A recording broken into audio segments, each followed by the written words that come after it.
At that meeting, I had flown over.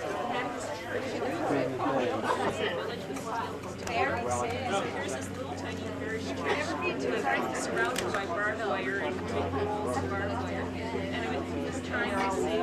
Somebody's taking my chair. Oh, good idea. Good idea. Excuse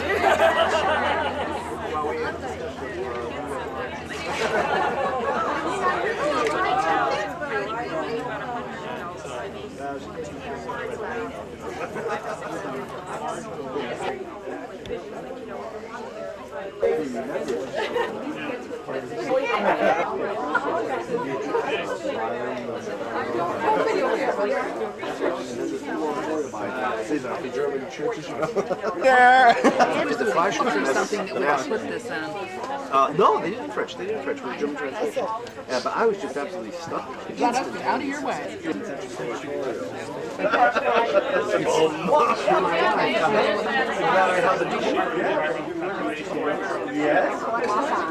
Would you people have any reads? I guys after 20 rehearsals.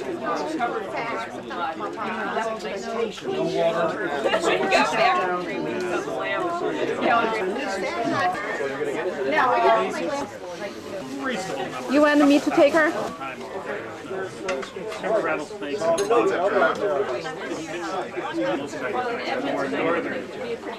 So we went out there, they gave it. Fit or not?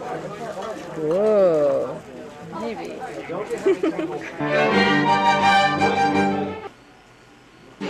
Start fourth one.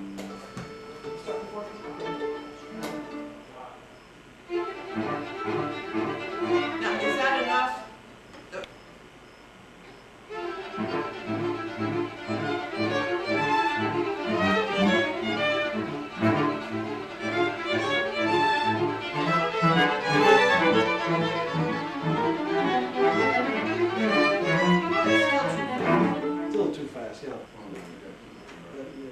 No. It's too. Less ball. Less ball. It's even less ball. Less. Go.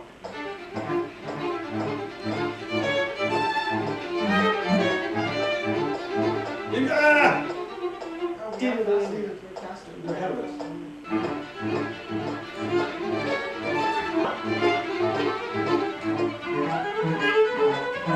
Yes, there he is.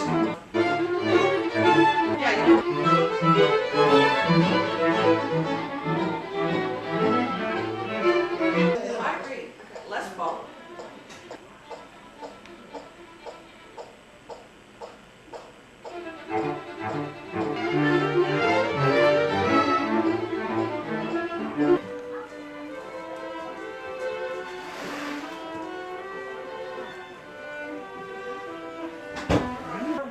And then you have cookie. Yeah, this is.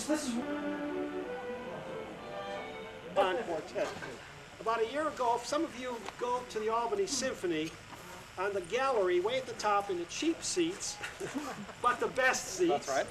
You got the hardcore up there. I'm part of the hardcore. Bob Ray's part of the hardcore. Jack Sheen, if any of you have been to concerts, he's the one who applauds enthusiastically. Frank Strasser, who used to be an announcer on WMHT. We're up there, see, you want to satisfy us. Bob came to me and says, I've got this friend who's got this quartet. I said, it's Raff.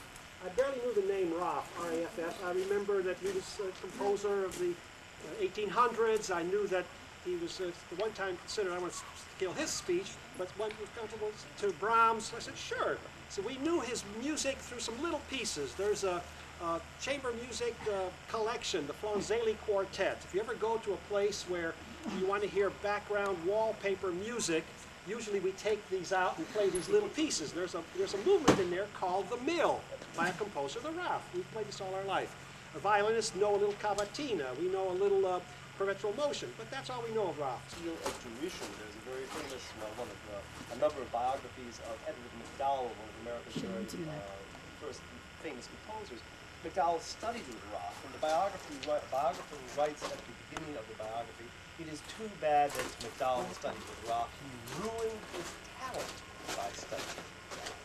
I mean, that's derision and totally uncalled for. And there's no accounting for why this man, who was so tremendously popular in the 19th century, before the beginning of the 20th century, why he all of a sudden disappeared. He was born in Switzerland. The Swiss practically took no cognizance of his existence. There's a little cultural primer from the Swiss embassy, and the music entry is written by a very prominent Swiss musicologist, the man that I studied with at the University of Zurich, and he goes out of his way to mention a number of Germans who emigrated to Switzerland during the 19th century, Hermann Goetz, Friedrich Klose. He mentions nothing about Raff, who was born in Switzerland. The Germans wanted nothing to do with him. Even in the Third Reich, when they were looking for people to replace Mendelssohn with other composers of Jewish descent, Raff was considered pure. He was never played then either. So I do not know what the reason is for Raff's demise, but I think it's totally uncalled for and hope to prove it to a certain extent with the quartet that we're going to play today. In the past 8 or 9 years, there's been a revival of his orchestral music on CD. And if you want to satisfy your curiosity, Bob has put in a little recommended list. Actually, any of the symphonies would be good to start with, except for In den Alpen, the Alpine Symphony. That is, quite frankly, a wow. I would like to call your attention to a little other thing on the side of his biography, how popular this man was. This is a very, very famous novel, written in 1892 by an English woman who studied music, and it's called The First Violin. It is so bad, it is a classic of lousy literature. This is an in-book about, when people talk about 19th century, have you read The First Violin? She's ultra sentimental, she goes into all kinds of wishy-washy phraseology and everything, but she is absolutely precious in some of her moments. This is page 146 from this one edition, and here you see Friedhelm's story, and that is music from the famous March to Raff's Fifth Symphony, the Lenore, one of the things that was performed all the time. And on page 147, this blessed little girl, Jessie Fothergill, is going to go off to a rehearsal with a German violinist that she has fallen for. He's American, of course, that makes it very, very salacious for the period. And she is talking to somebody, and she uses the word for rehearsal in German, which is Probe, P-R-O-B-E, but she doesn't put it in italics. Now she's going off to meet this guy, it's on the side and everything, and she says to the babysitter who's going to take care of this fellow's son, the babysitter says, "He is a well-behaved child, and not nearly so disagreeable and bad to do with as most, and at what time will you be back? That is uncertain. It depends on the length of his probe." Which means rehearsal in German, of course. With that, I will abandon you to die schöne Willow, and hope you enjoy it.